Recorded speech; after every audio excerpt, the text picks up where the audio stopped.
Êxodo, capítulo 38. Fez também o altar do holocausto de madeira de acácia. De 5 côvados era o seu comprimento, e de 5 côvados a sua largura, era quadrado, e de 3 côvados a sua altura. E fez-lhe as suas pontas nos seus 4 cantos, da mesma peça eram as suas pontas, e cobriu-o de cobre. Fez também todos os utensílios do altar, os cinzeiros e as pás, e as bacias, e os garfos, e os braseiros, todos esses pertences fez de cobre. Fez também para o altar um crivo de cobre em forma de rede, na sua cercadura embaixo, até ao meio do altar. E fundiu 4 argolas para as 4 extremidades do crivo de cobre, para os lugares dos varais. E fez os varais de madeira de acácia, e os cobriu de cobre. E pôs os varais pelas argolas aos lados do altar, para com eles levar o altar, fê-lo oco e de tábuas.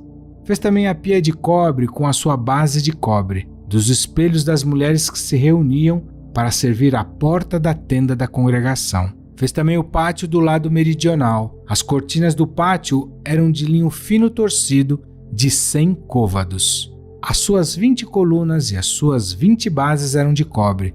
Os colchetes destas colunas e as suas molduras eram de prata, e do lado norte cortinas de 100 côvados. E as suas 20 colunas e as suas 20 bases eram de cobre. Os colchetes das colunas e as suas molduras eram de prata. E do lado do ocidente cortinas de 50 côvados. As suas colunas 10, e as suas bases 10.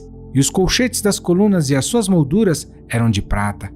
E do lado leste, ao oriente, cortinas de 50 côvados. As cortinas de um lado da porta eram de 15 côvados. As suas colunas 3, e as suas bases 3. E do outro lado da porta do pátio, de ambos os lados, eram cortinas de 15 côvados. As suas colunas 3 e as suas bases 3. Todas as cortinas do pátio, ao redor, eram de linho fino torcido.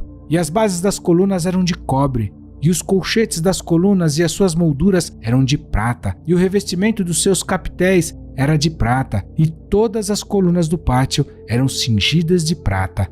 E a cobertura da porta do pátio era de obra de bordador, de azul e de púrpura, e de carmesim e de linho fino torcido. E o comprimento era de 20 côvados, e a altura na largura de 5 côvados, conforme as cortinas do pátio.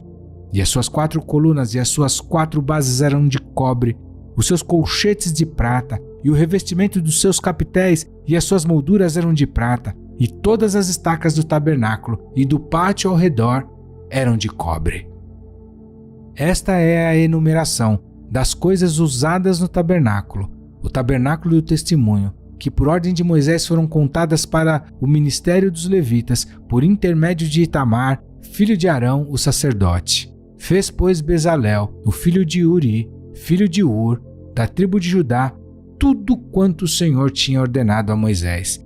E com ele, Aholiabe, filho de Aizamaque, da tribo de Dan, um mestre de obra, e engenhoso artífice, e bordador em azul, e em púrpura, e em carmesim, e em linho fino. Todo o ouro gasto na obra, em toda a obra do santuário, a saber, o ouro da oferta, foi 29 talentos e 730 ciclos, conforme ao ciclo do santuário. E a prata dos arrolados da congregação foi 100 talentos e 1.775 ciclos, conforme o ciclo do santuário. Um beca por cabeça, isto é, meio ciclo, conforme o ciclo do santuário. E todo aquele que passava aos arrolados, da idade de 20 anos para cima, que foram 603.550. E houve 100 talentos de prata para fundir as bases do santuário e as bases do véu. Para as 100 bases, 100 talentos, 1 talento para cada base. E dos 1.775 ciclos fez os colchetes das colunas, e cobriu seus capitéis e os cingiu de molduras. E o cobre da oferta foi 70 talentos e 2.400 ciclos, e dele fez as bases da porta da tenda da congregação, e o altar de cobre, e o crivo de cobre de todos os utensílios do altar, e as bases do pátio ao redor, e as bases da porta do pátio, e todas as estacas do tabernáculo, e todas as estacas do pátio ao redor.